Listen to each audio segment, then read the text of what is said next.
Hello friends, real life video में आपका स्वागत है। आई होप आप सभी लोग ठीक होंगे।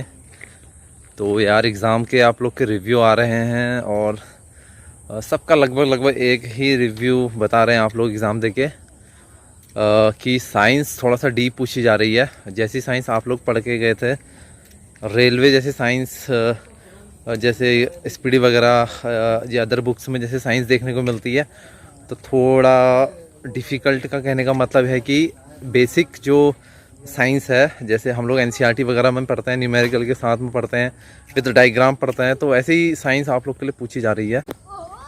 तो ग्रुप डी में कुछ भी निश्चित नहीं है कि किसी पेपर पैटर्न में या जो पेपर बनते हैं उसमें ये चीज़ फिक्स रहेगी या यही चीज़ पूछी जाएगी। तो किसी न किसी चीज़ को डिफ़िकल्ट वो लोग कर ही देते हैं। या तो आप लोग को साइंस डिफ़िकल्ट देंगे या रीजनिंग डिफ़िकल्ट दे देंगे, या करंट अफेयर्स ऐसा पूछ लेंगे कि थोड़ा आपको लगेगा कि हाँ वाकई में डिफ़िकल्ट है। और मैथ के कुछ क्वेश्चन एडवांस दे देंगे, जैसे कि आप लोगों में बहुत सारे लोगों के कमेंट्स कि एडवांस मैथ से भी कुछ क्वेश्चन कुछ लोगों ने छोड़े एडवांस मैथ के क्वेश्चन जिनकी प्रैक्टिस बढ़िया थी, उन लोगों ने अटैम्प्ट भी किए हैं। और 80 से ऊपर भी अटैम्प्ट बहुत सारे लोगों ने किए हैं, 80-90 के बीच में भी अटैम्प्ट किए हैं, कि उन्होंने 90 से आगे भी अटैम्प्ट किए हैं, और कम से कम वाले भी अटैम्प्ट वाले भी हैं। तो मिला जुला पेपर आज का लोग कर रहा है। साइंस पे आप लोग सभी बता रहे हैं कि साइंस आप देखो जैसे जैसे समय बढ़ता रहेगा, जैसे जैसे आगे जो भर्ती आएंगी, जो कंपटीशन का लेवल है, पेपर एग्ज़ाम का जो लेवल है, जो पेपर में क्वेश्चन पूछे जा रहे हैं वो आगे वो भी बढ़ते जाएंगे, उनका भी लेवल बढ़ते जाएगा। तो हम लोगों ने जिस टाइम पे एग्ज़ाम दिया था उस टाइम लेवल कुछ और था, उससे पहले कुछ लेवल था, आगे 2022 में ये लेवल है, इससे आगे कुछ और लेवल होगा। तो हर लेवल के लिए आप लोग को थोड़ा तैयार रहना पड़ेगा आगे, अगर भर्तियां निकलती हैं रेलवे में अलग अलग पोस्टों के लिए।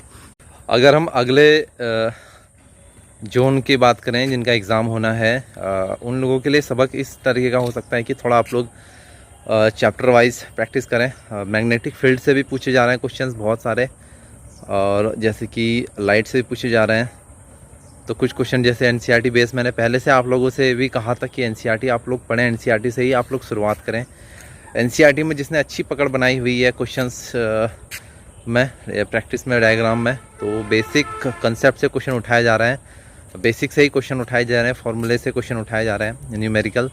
तो न्यूमेरिकल के लिए मैंने खासा आप लोगों से कहा था कि खासा आप लोग न्यूमेरिकल की प्रैक्टिस ज़रूर करना, क्योंकि अब वो समय नहीं रह गया कि सिर्फ एक किताब पढ़ के एग्ज़ाम दिया जाए।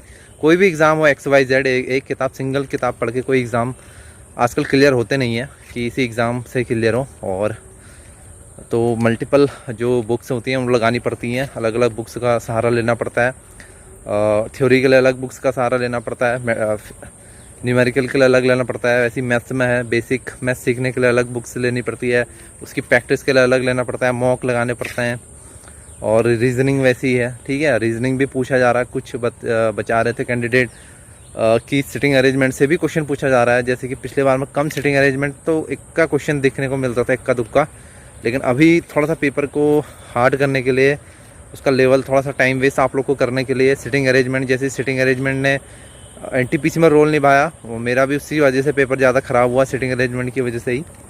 एक्सपेक्ट किया ही नहीं था कि सिटिंग अरेंजमेंट के क्वेश्चन देगा। बैंकिंग लेवल की रीजनिंग दे दी उसने, बैंकिंग एनटीपीसी में बैंकिंग लेवल की कुछ क्वेश्चन दे दिए, तो उससे काफ़ी ज़्यादा सॉर्ट आउट हुआ मेरा। तो सेफ़ अटैम्प्ट की बात करें, एक मॉडरेट लेवल के पेपर में ग्रुप डी के, तो 85 प्लस अगर आप लोग अटैम्प्ट करते हैं, अटैम्प्ट करने की बात है, 85 से ऊपर अटैम्प्ट करते हैं, उसमें फिर कुछ गलत भी होंगे, तो मिला जुला अगर आप लोग 70-75 इस तरीके से रहते हैं, क्वेश्चंस आपके राइट क्वेश्चन बनते हैं, और फिर नॉर्मलाइजेशन हो, और कुछ मार्क्स परसेंटाइल में आप लोग का देखने को मिलेगा। जैसे कि पहले भी मैंने कह रखा है कि आपके एक्चुअल मार्क्स और परसेंटाइल में दोनों में डिफरेंस है। एक्चुअल मार्क्स कितने हैं, परसेंटाइल कितनी है, वो अलग, और दोनों अलग रहेगी। अपन लोग बाद में देखेंगे जब मेन एग्ज़ाम आएगा।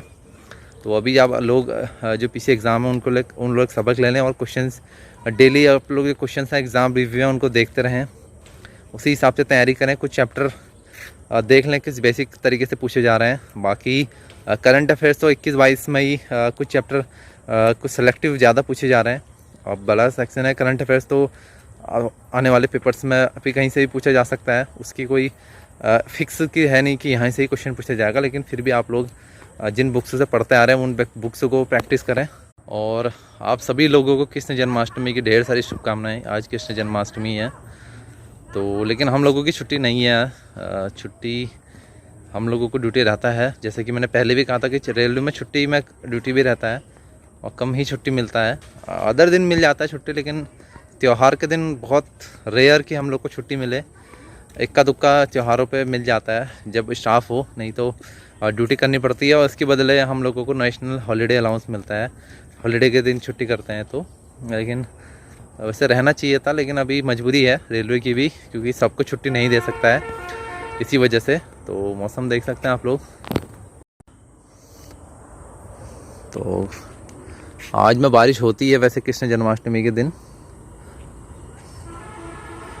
तो पहले जब घर ही पे मनाते थे तो काफ़ी अच्छा। तो पहले जब गांव रहते थे अल्मोड़ा में, तो कृष्ण जन्माष्टमी के दिन हम लोग सभी मंदिर में जमा होते थे और भजन कीर्तन रात में वहीं, खीर पूरी वहीं सब बनता था, प्रसाद वगैरह, खीर बनती थी, सेवई बनती थी, प्रसाद बनता था और भजन कीर्तन चलते थे रात भर। और फिर 8 बजे से हम लोग जमा हो जाते, 7:30-8 बजे से भजन वगैरह करते थे। 12 जब रात में 12-1 बजे तक करते थे, जैसा कि फिर उसके बाद ही घर जाते थे। खाना वाना वहीं रहता था हम लोग का, सेवई वगैरह, खीर इस टाइप की, और मिठाई वगैरह और फल वगैरह। तो काफ़ी मज़ा आता था। लेकिन अब जब से जॉब में आ चुके हैं तब से ऐसा कोई अवसर मिला नहीं है कि कृष्ण